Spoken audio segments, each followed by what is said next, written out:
So this is David Swanson speaking with Cindy Sheehan, world famous, of course, at the time and since 7 years ago or so, maybe, Cindy, when you led the occupation, as we didn't yet call things, at George W. Bush's ranch in Texas.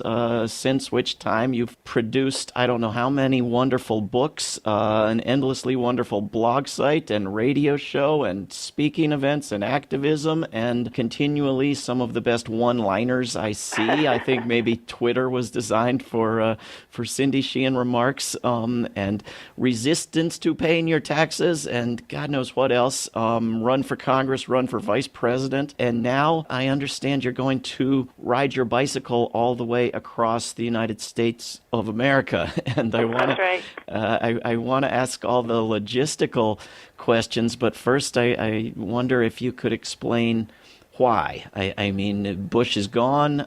We have a Right. Nobel Peace Prize winner in the White House. What gives? Well, first of all, it's always great to talk to you, David, and I look forward to working with you on our bike ride tour to Peace, and then being in Charlottesville again. It's been a couple of years since I've been there.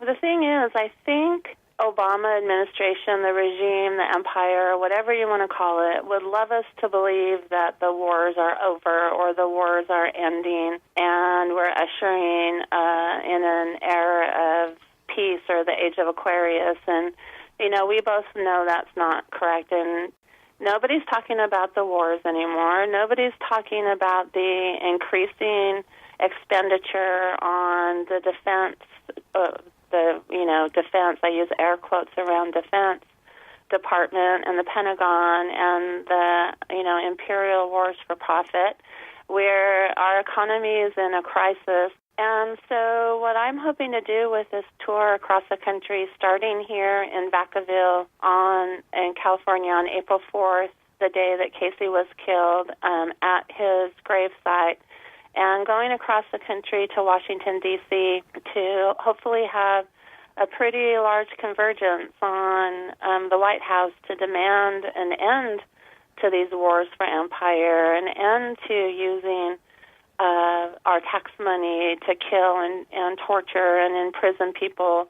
And so we have a list of demands, and we're hoping that the demands, as we're going across the country, we can organize around that, and we can organize around educating people that the wars are still going on and people are still dying, and, our community's futures and our family futures, they're in jeopardy because of these wars for empire. And it's just so devious to me that Obama was awarded the Nobel Peace Prize, and I went there when he was given it to protest. They said it was the largest protest since Kissinger received the Nobel Peace Prize. It's just so devious that Obama's been able to put people who are our allies, who I think do care about these things, he's convinced them that everything's fine and we're, on a path to peace, and that's just not true.